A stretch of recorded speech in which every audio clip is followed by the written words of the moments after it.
ഞാൻ നേരത്തെ ചെയ്ത വീഡിയോയിൽ ശ്രീ തമ്പി നാഗാർജുനെ കുറിച്ച് വിലയിരുത്തി പറഞ്ഞിരുന്നു. അദ്ദേഹം ഒരു വൈദ്യ രംഗത്തെ ശ്രേഷ്ഠനാണെന്ന് മാത്രമല്ല, നിയമരംഗത്ത് പോരാട്ടം നടത്തുന്ന ഒരാളാണ്. ഇപ്പോൾ ഇന്ത്യയിലെ മാത്രമല്ല ലോകത്തിൽ തന്നെ ഏറ്റവും ക്രൈമുകൾ വരുന്നത് ഡിജിറ്റൽ രംഗത്തു നിന്നാണ്. ഡിജിറ്റൽ എക്സ്പ്ലോയിറ്റേഷൻ ആണ് നടക്കുന്നത്. അതിലൂടെ വൻ തട്ടിപ്പുകളാണ് രംഗപ്രവേശം ചെയ്യുന്നത്. റിസർവ് ബാങ്കും ഇന്ത്യ ഗവൺമെന്റ് തന്നെ വലിയ തോതിൽ പ്രചരണം നടത്തുകയാണ് ഡിജിറ്റൽ എക്സ്പ്ലോയിറ്റേഷനെ കുറിച്ച്. ഇതിന് ബോധവാന്മാരാകേണ്ടത് നമ്മൾ ഓരോരുത്തരെയും കടമയാണ്. ഇതിനെക്കുറിച്ച് നമ്മളോടൊപ്പം സംസാരിക്കാൻ എത്തിയിരിക്കുന്നത് ശ്രീ തമ്പി നാഗാർജുനാണ്. നമസ്കാരം. നമസ്തേ. എന്താണ് താങ്കൾക്ക് ഡിജിറ്റൽ എക്സ്പ്ലോയിറ്റേഷനെ കുറിച്ചും ഡിജിറ്റൽ ക്രൈമിനെ കുറിച്ചും പറയാനുള്ളത്? കാരണം ഇന്ത്യയിൽ ഇത് വ്യാപകമായ രൂപത്തിൽ വർദ്ധിച്ചു വരികയാണ്. വിദേശത്ത് നിന്നിട്ട് പോലും ഇന്ത്യയിൽ ഇവിടെയുള്ള മലയാളികളെ പോലും പറ്റിച്ചുകൊണ്ടിരിക്കുകയാണ്. ഒരു അഡ്വക്കേറ്റിനെ തന്നെ പറ്റിച്ചു 2 കോടി രൂപ തട്ടിയെടുത്തു എന്നാണ് പറയുന്നത്. ജഡ്ജിനെ പോലും പറ്റിച്ചു. ഡിജിറ്റൽ ക്രൈം എന്ന് പറയുന്നതിന് പകരം ഡിജിറ്റൽ ബോധവൽക്കരണം നാം ഇന്ന് ചെയ്യുന്ന നമ്മുടെ വിദ്യാഭ്യാസം ബ്രിട്ടീഷുകാരൻ ഡിസൈൻ ചെയ്തിരുന്നതാണ്. ഞാനിപ്പോൾ അവരിലേക്ക് പോകുകയല്ല. ഇപ്പോൾ നടക്കുന്ന ഈ വിദ്യാഭ്യാസം കുട്ടികൾക്കോ ഭാവി തലമുറയ്ക്കോ യാതൊരു പ്രയോജനം ഉണ്ടാവുന്നില്ല. കാര്യം നമ്മൾ ക്ലാസ്സിലിരുന്ന് പഠിക്കുന്നത് 10 കൊല്ലത്തിന് മുമ്പ് 12 കൊല്ലത്തിന് മുമ്പ് ഉണ്ടാക്കിയേക്കുന്ന കരിക്കുലമാണ് ഇൻസൈഡ് ക്ലാസ്. അതിന് പകരം അന്നത്തെ കാലത്ത് ഈ ഫോൺ പേ അല്ലെന്നുണ്ടെങ്കിൽ കാശ് കൊടുത്തിട്ടുള്ള ഈ വഴിയുള്ള ഹൈവേയുടെ ടോള് ഇങ്ങനെയുള്ള യാതൊരു സാധ്യതകളും ഇല്ലായിരുന്നു. ഇന്ന് മൊബൈൽ ഫോൺ ഇല്ലാതെ ഒരു മനുഷ്യൻ ജീവിക്കാൻ പറ്റില്ല. അപ്പം ഈ എക്സ്റ്റേണൽ എക്സ്പ്ലോയിറ്റേഷനേക്കാൾ നമ്മുടെ തലത്തിൽ ചെയ്യേണ്ട ചില കാര്യങ്ങളുണ്ട്. ഒരു മൊബൈൽ ഫോൺ ഉണ്ടെങ്കിൽ അത് ചാർജ് ചെയ്യണം. അപ്പം നമ്മുടെ ആധാർ കാർഡും ബാങ്ക് അക്കൗണ്ടും എല്ലാം ബന്ധിച്ചിരിക്കുന്നത് മൊബൈൽ ഫോണിലാണ്. ഇന്ന് TRA പോലുള്ള സ്ഥാപനങ്ങൾ മാനുഫാക്ചേഴ്സിനെയാണ് കൂടുതൽ സപ്പോർട്ട് ചെയ്യുന്നത്. ഒരു മാസം എന്ന് പറയുന്നെങ്കിലും 28 ദിവസത്തെ പാക്കേജാണ് നമുക്ക് തരുന്നത്. അതിൽ തന്നെ 2 ദിവസം മുതൽ, അതായത് 28 ദിവസം ഇൻറ്റു 12 എന്ന് പറയുമ്പോൾ തന്നെ നമുക്കൊരു 15-20 ദിവസം നമ്മൾ എക്സ്പ്ലോയിറ്റ് ചെയ്യുന്നുണ്ട്. സെക്കൻഡറി സാധാരണക്കാർക്ക്, ഇപ്പോൾ സാധാരണക്കാരന് ഒരു ഇതിലും വില കുറഞ്ഞ ഡിജിറ്റൽ അല്ലാത്തൊരു ഫോണായിരിക്കും. അപ്പോൾ അവന് ഇത് വേണ്ടി വരില്ല, നെറ്റ് വേണ്ടി വരില്ല. പക്ഷെ നമ്മൾ കാശ് കൊടുത്ത് വാങ്ങുമ്പം ഇത് രണ്ടും കൊണ്ടാണ് തരുന്നത്. ഡിജിറ്റൽ എക്സ്പ്ലോയിറ്റേഷൻ സർക്കാർ തലത്തിൽ തന്നെ തടയേണ്ട സമയം വളരെയേറെ അതിക്രമിച്ചിരിക്കുകയാണ്. പിന്നെ അതിന് ഇന്ന് പഴയ 1837 പോലീസ് നിയമം വെച്ചുകൊണ്ട് ഒരു ഡിജിറ്റൽ ക്രൈം നടക്കുന്നിടത്ത് പോയിട്ട് ഒരു മഹസർ തയ്യാറാക്കി അത് കോടതി സബ്മിറ്റ് ചെയ്യാന്നൊക്കെ പറഞ്ഞു കഴിഞ്ഞാൽ വരും വൃഥാവിലാണ്. കാര്യം നിമിഷങ്ങൾ കൊണ്ട് തന്നെ നമ്മുടെ അക്കൗണ്ടിൽ കിടക്കുന്ന കാശ് ലോകത്ത് ആക്സസിബിലിറ്റി ഇല്ലാത്തടത്തേക്ക് മാറിക്കഴിഞ്ഞു. അപ്പോൾ ഇവിടെ ഒരു സാധാരണ പോലീസുകാരൻ പോയിട്ട് ഒരു മഹസർ തയ്യാറാക്കി 2 ആഴ്ച കഴിഞ്ഞ് അത് കോടതി സബ്മിറ്റ് കഴിഞ്ഞാൽ ഇവിടുത്തെ ജഡ്ജി കൊട്ടുകൂടി അടിച്ചുകൊണ്ടൊന്നും ഈ കോടികൾ തിരിച്ചു വരില്ല. അപ്പം നമുക്ക് 100% സാക്ഷരത എന്ന് പറയുന്നത് 60 വയസ്സ് കഴിഞ്ഞവർക്ക് അറ്റ്ലീസ്റ്റ് ഒരു ഫോണെങ്കിലും ഉപയോഗിക്കാൻ ഉള്ള പ്രാപ്തിയിലേക്ക് അവർക്ക് വിദ്യാഭ്യാസം കൊടുക്കുക. അതുപോലെ തന്നെ കുട്ടികൾ ഫാസ്റ്റായിട്ട് പഠിക്കുന്നുണ്ട്. പക്ഷെ ഇപ്പം അവരെ സ്കൂളിൽ കുട്ടികൾക്ക് ഫോൺ കൊണ്ടുവരുന്നു പറഞ്ഞിട്ട് അവരെ റെസ്ട്രിക്റ്റ് ചെയ്തിരിക്കുകയാണ്. അതൊക്കെ ശുദ്ധ അബദ്ധങ്ങളാണ്. അതായത് മോട്ടോർ സൈക്കിൾ ഉപയോഗിച്ച് കഴിഞ്ഞാൽ അപകടമുണ്ട്, നല്ല മരണമുണ്ട്. അതുകൊണ്ട് മോട്ടോർ സൈക്കിൾ ഉപയോഗിക്കാതിരിക്കുകയല്ലോ. ഇലക്ട്രിസിറ്റി ഉപയോഗിച്ചാൽ അപകടങ്ങളുണ്ട്, മരണമുണ്ട്. അതും നമ്മൾ ഇന്നും 167 വർഷത്തിന് മുമ്പത്തെ പോലെ ഇന്നും ഊഞ്ഞാലിലാടുന്ന ഇലക്ട്രിസിറ്റിയാണ്. കാര്യം ഇന്ന് വിദേശ രാജ്യങ്ങളിലൊന്നും ഇതുപോലെ തന്നെ ഈ ഓൺലൈനില്ല, അണ്ടർഗ്രൗണ്ട് കേബിളാണ് ഉപയോഗിക്കുന്നത്.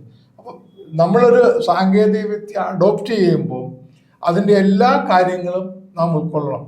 ഡിജിറ്റൽ എക്സ്പ്ലോയിറ്റേഷൻ ടോൾ ഗേറ്റിൽ ഡിജിറ്റൽ അല്ലെന്നുണ്ടെങ്കിൽ നമ്മളിൽ നിന്നും 220% വാങ്ങുന്നത്. അതിന് റെസിപ്റ്റ് കൊടുക്കുന്നില്ല. ശരിക്കും ഡിജിറ്റലായിട്ട് ചെയ്തു കഴിഞ്ഞാൽ 125% ഉള്ളൂ, 25% ഉള്ളൂ. അനുഭവപ്പെട്ട ആളാണ്.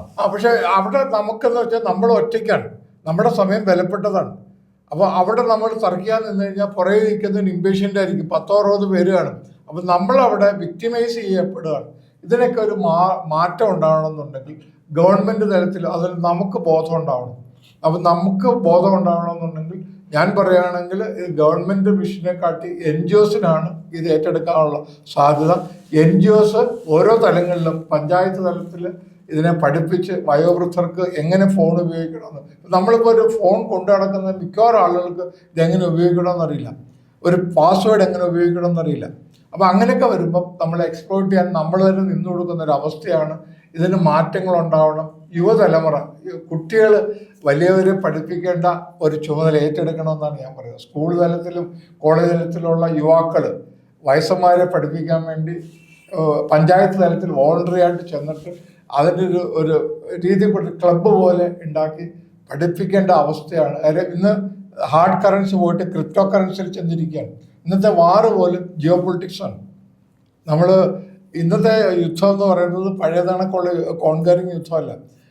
ഇത് ശരിക്കും പറഞ്ഞു കഴിഞ്ഞാൽ ഇറാൻ്റെ ഫോസൽ സമ്പത്തിനെ അടിച്ചു മാറ്റാൻ വേണ്ടി വേറെ ആരുടെ കാശ് വാങ്ങി US ചെയ്യുന്ന ഒരു ദ്രോഹമാണ്. പക്ഷെ നമുക്കിപ്പോൾ ഇറാൻ്റെ കൂടെ US-ൻ്റെ കൂടെ നിൽക്കുക എന്നുള്ളതല്ല, ജനങ്ങളുടെ സുരക്ഷയ്ക്ക് യാതൊരു ഉത്തരവാദിത്വം അവർ കൊടുക്കുന്നില്ല. ഒരുത്തിനെ കൊല്ലുന്നവൻ കൊലപാതകി, കുറേ വർഗത്തിനെ കൊല്ലുന്നവൻ കോൺകറർ എന്നുള്ള രീതിക്കുള്ള ഒരു ആരാധനയാണ്. ഇതിൽ തെറ്റ് ചെയ്യുന്നതിനെ പിടിക്കാൻ ഒരവസരമില്ല. രാഷ്ട്രീയപരമായിട്ട് കണ്ടമാനം നൂഡിൽസ് പോലെ കിടക്കുന്ന കാരണം ആരാണ് തെറ്റ് ആരാണ് ശരിയെന്ന് പോലും നമുക്കറിയാൻ പറ്റില്ല. ഇലക്ഷൻ പോലും ഇപ്പം കൈകാര്യം ചെയ്യുന്നത് മനസാക്ഷിയല്ല, ഡിജിറ്റലാണ്. കാര്യം നിങ്ങൾക്ക് ഏതെങ്കിലും ഒരു ആളിനെ ജയിപ്പിക്കണമെന്നുണ്ടെങ്കിൽ അതിന് ചില പാറ്റേൺസ് എന്ന് പറയും.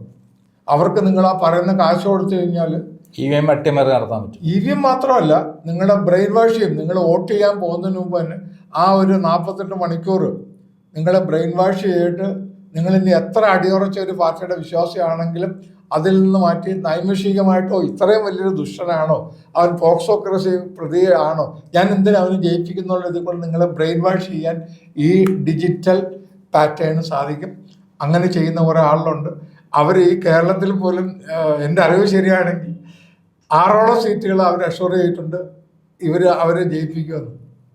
ഓ അപ്പൊ മഹാരാഷ്ട്രയിൽ അട്ടിമറി നടന്നു എന്നൊക്കെ പറയുന്നത് 100% ശരിയാണ്. തമിഴ്നാട്ടിലും അവരിപ്പോൾ പ്രവർത്തിക്കുന്നുണ്ട്. അവർ പറയുന്നുണ്ട്, അവർ പോളറൈസേഷനാണെന്ന് പറയുന്നത്.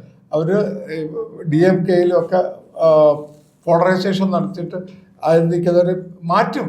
അതായത് അവസാന നിമിഷമാണ് അവർ ചെയ്യുന്നത്. പച്ച മലയാളത്തിൽ പറഞ്ഞു കഴിഞ്ഞാൽ ഇബിലീസ് തേൻ തേക്കുന്ന നടക്കുന്നൊരു സ്റ്റോറിയുണ്ട്. ഒരു കടയിൽ ഭയങ്കരമായിട്ട് കച്ചവടം നടക്കുന്നു. അപ്പോൾ അതിൻ്റെ വാതിക്കൽ കൂടെ ഒരാളിങ്ങനെ കുറച്ച് ഹണി ഇട്ടിട്ട് പോകും. തേൻ ആരും ശ്രദ്ധിക്കത്തില്ല, തേനല്ലേ. അപ്പോൾ തേൻ വീണാൽ സ്വാഭാവികമായിട്ട് എന്ത് പറ്റും? ഉറുമ്പ് വരും, പല്ല് വരും, പാറ്റ വരും. അങ്ങനെ കച്ചവടം മൂത്തോണ്ടിരിക്കുന്ന സമയത്ത് ഒരു സായിപ്പ് അവിടെ പട്ടികയും കൊണ്ട് സാധനം മേടിക്കാൻ വരും. അപ്പോൾ ഈ പല്ലിയും പാറ്റയെല്ലാം കൂടെ ചാടുന്നുണ്ട്. അപ്പം കടക്കാരൻ്റെ പൂച്ച പെട്ടെന്ന് ചാടിയിട്ട് ഈ പല്ലിയെ പിടിക്കും. പട്ടി പെട്ടെന്ന് പൂച്ചയെ കടിക്കും. കടക്കാരന് സഹിച്ചില്ല. കടക്കാരൻ പട്ടിക്കിട്ട് വെട്ടുകൊടുക്കും. സായിപ്പ് കടക്കാരനെ വെടിവെച്ച് വന്നു. ഇതിൽ ഇബിലീസിൻ്റെ റോൾ ഉണ്ടോ എന്ന് ചോദിച്ചു കഴിഞ്ഞാൽ ഉണ്ടോ? ഇല്ല. പക്ഷെ ഇത് മൊത്തത്തിൽ ഡിസൈൻ ചെയ്തേക്കുന്നത് ഇബിലീസാണ്. അതേപോലെ ഇന്നത്തെ ഒരു നമ്മുടെ ശത്രുവിനെയും നമുക്ക് ഡയറക്റ്റ് കാണാൻ പറ്റില്ല. അവർ ഒളിഞ്ഞാണ്ടിരിക്കുന്ന, അവരിന്ന് ചിരിക്കുകയാണ്. സാത്താൻ ചിരിക്കുന്നു എന്ന് പറയുന്ന കണക്ക് ഇന്നാണ് ശരിക്കും അത് അനുഭവത്തിൽ. നമ്മൾ പ്രത്യക്ഷത്തിൽ പാവപ്പെട്ട പോലീസുകാരനുമായിട്ടാണ് തല്ലുകൂടുന്നത്. കാര്യം അവൻ്റെയൊക്കെ മുകളിലുള്ള പ്രഷർ നമുക്കറിയില്ല. അപ്പം നമ്മൾ ടോൾ ഗേറ്റിൽ കിടക്കുന്ന ഇതേപോലെ ശമ്പളം മേടിക്കുന്ന ഒരു പാവത്തിനുമായിട്ടാണ് നമ്മൾ അടിയുണ്ടാക്കുന്നത്. പക്ഷെ ഇത് ഡിസൈൻ ചെയ്തവൻ ഇതൊന്നും അറിയാണ്ട് അവൻ സുഖമായിട്ട് അവൻ്റെ വില്ലിൽ നിന്നുമില്ല. അപ്പം നമ്മൾ വളരെയേറെ നോളജബിളായിട്ട് പോകേണ്ട ഒരു അവസ്ഥയിലാണ്. ഇല്ലെന്നുണ്ടെങ്കിൽ ക്രൈം കൂടും. അതിന് പരിഹാരം എന്താണ്? പരിഹാരം ബോധവൽക്കരണമാണ്. കുട്ടികൾ എല്ലാ തലങ്ങളിലും പോയിട്ട് വയോജന വിദ്യാഭ്യാസം ചെയ്യിക്കണം. അത് NGO-കൾ ഏറ്റെടുക്കണമെന്നാണ്. മൊബൈൽ ഉപയോഗിക്കാൻ കൃത്യമായി അറിയാതെ ഏതെങ്കിലും തൊട്ട് കഴിഞ്ഞാൽ അവന്റെ ലക്ഷങ്ങൾ കംപ്ലീറ്റ് പോയെന്ന് വരും. അതുപോലെ തന്നെ ഡാറ്റാസും പോയെന്ന് വരും. ഒരു ഡിജിറ്റൽ എക്കണോമിയാണെന്ന്. ക്രിപ്റ്റോ കറൻസി എന്നൊക്കെ പറഞ്ഞു കഴിഞ്ഞാൽ അത് എത്രമാത്രം ജനങ്ങൾ പെട്ടെന്ന് സാധാരണക്കാരൻ ഉൾക്കൊള്ളുന്നറിയില്ല. ഇന്ന് ഹാർഡ് കറൻസി ഇല്ലേ, ആ കറൻസി തന്നെ ഇല്ലാണ്ടാവുകയാണ്. ഡിജിറ്റൽ കറൻസിയിലേക്ക് മാറുകയാണ്. ആ ഡിജിറ്റൽ കറൻസിയിലേക്ക് മാറുമ്പം എല്ലാത്തിനും പ്ലസും മൈനസും ഉണ്ടെങ്കിൽ നമ്മുടെ എല്ലാ കാര്യങ്ങളും നാം അറിയാതെ പോലും അത് അവിടെ ഡാറ്റ എൻട്രി കണക്കാണ്. അപ്പം നമ്മൾ ഇന്ന് ഇത്ര ശ്വാസം വിടുന്നു പോലും നമ്മുടെ ഇൻഫർമേഷൻ, പേഴ്സണലായിട്ടുള്ള സ്വകാര്യത നഷ്ടപ്പെട്ടു കഴിഞ്ഞു. സ്വകാര്യത ഉണ്ടെന്ന്, അതായത് ഇതിനകത്ത് ഇൻബിറ്റ് ബാറ്ററി ഉള്ളത് കാരണം നമ്മൾ ഈ സംസാരിക്കുന്നത് പോലും അവർക്ക് കൺവേർട്ട് ചെയ്ത് അവർക്ക് ആവശ്യമുള്ളതാണെങ്കിൽ അവരെടുക്കാനും, അതായത് അടുത്ത കാലഘട്ടത്തിൽ മൊബൈൽ ഫോണിൽ കൂടെ നമ്മളെ കൊല്ലാൻ വരെ സാധിക്കും. ഇത് ഗവൺമെന്റ് തന്നെ മുൻകൈ എടുത്ത് അതിനുള്ള കാര്യങ്ങൾ ചെയ്യണം. സ്കൂളുകൾ കേന്ദ്രീകരിച്ച് കുട്ടികളെ സജ്ജരാക്കണം. കാരണം അവർക്കുള്ള അത്ര വിവരം സാധാരണക്കാർക്കില്ല. കാരണം കുട്ടികൾ ജനിക്കുമ്പോഴേ ഇതുമായി ബന്ധപ്പെട്ട് ജനിക്കുകയാണ്. കുട്ടികളെ ഗുരുക്കന്മാരാക്കിയിട്ട് അവർ 60 വയസ്സിന് മേളിലുള്ളവർക്ക് ക്ലാസ് എടുക്കണം. മൊബൈലിനെ കുറിച്ചും അതിന്റെ ഡാറ്റാസ് എങ്ങനെ ഉപയോഗിക്കണം, എങ്ങനെ അമർത്തണം, ഇതിന്റെ കുഴപ്പങ്ങൾ ഇങ്ങനെ ഉണ്ടാകാൻ പോകുന്നുണ്ട് എന്നുള്ള കാര്യങ്ങളൊക്കെ പഠിപ്പിക്കണം. തീർച്ചയായും. അല്ല എങ്കിൽ ഇന്നത്തെ യുഗത്തിൽ ഏത് സമയത്തും ഡിജിറ്റൽ എക്സ്പ്ലോയിറ്റേഷന്, അതായത് ശരാശരി ഒരു സാധാരണക്കാരൻ ദിവസം 12 രൂപ അവന്റെ കയ്യിൽ നിന്ന് നഷ്ടപ്പെട്ടുകൊണ്ടിരിക്കുകയാണ് ഒരു ഫോൺ കയ്യിൽ വെച്ച് കഴിഞ്ഞാൽ. അപ്പം തന്നെ എത്ര രൂപ? 360 രൂപയല്ലേ ഓരോ ആപ്പ് മറ്റേന്നൊക്കെ പറഞ്ഞിട്ട് പഠിക്കാണ്. അപ്പം നമ്മള് വളരെ ശ്രദ്ധിക്കേണ്ട ഒരു കാലഘട്ടത്തിലൂടെയാണ് പോണത്. അത്യാധുനിക കാലഘട്ടത്തിൽ അത്യാധുനിക ഉപകരണങ്ങളെ കുറിച്ച്, മൊബൈലാണല്ലോ അതിന്റെ ഏറ്റവും പ്രധാനം, ഉപയോഗിച്ച് നമ്മൾ കൃത്യമായി പഠിച്ചില്ലെങ്കിൽ, ഉപയോഗം എങ്ങനെ ഉപയോഗിക്കണമെന്ന് പഠിച്ചില്ലെങ്കിൽ വലിയ അപകടം ചാടും എന്നുള്ളതാണ് അങ്ങ് പറയുന്നത്. അല്ല, വളരെ അപകടം നമുക്ക് ആരോഗ്യപരമായിട്ടും വരും. കാര്യം ഇപ്പൊ ഇൻഷുറൻസ് അങ്ങനെ നമ്മളെ ഇങ്ങനെ എന്താ പറയുക ആകർഷിക്കുന്ന നിങ്ങളൊരു 10 ദിവസം ഏതെങ്കിലും ഒരു സാധനത്തിനെ കുറിച്ച് അന്വേഷണം നടത്തിയാൽ 11ാം ദിവസം മുതൽ നിങ്ങളുടെ മാനസിക അവസ്ഥ അനുസരിച്ചുള്ള അഡ്വർടൈസ്മെന്റുകൾ നിങ്ങളെ തേടി വരും, ഓട്ടോമാറ്റിക് വരും. നമ്മൾ ഏതാണോ ഉപയോഗിക്കുന്നത് അതുമായി ബന്ധപ്പെട്ട കാര്യങ്ങൾ കൂടുതലായിട്ട് നമ്മൾ ആകർഷിക്കുന്ന രൂപത്തിൽ അവര് വന്നുകൊണ്ടിരിക്കും മൊബൈലിൽ.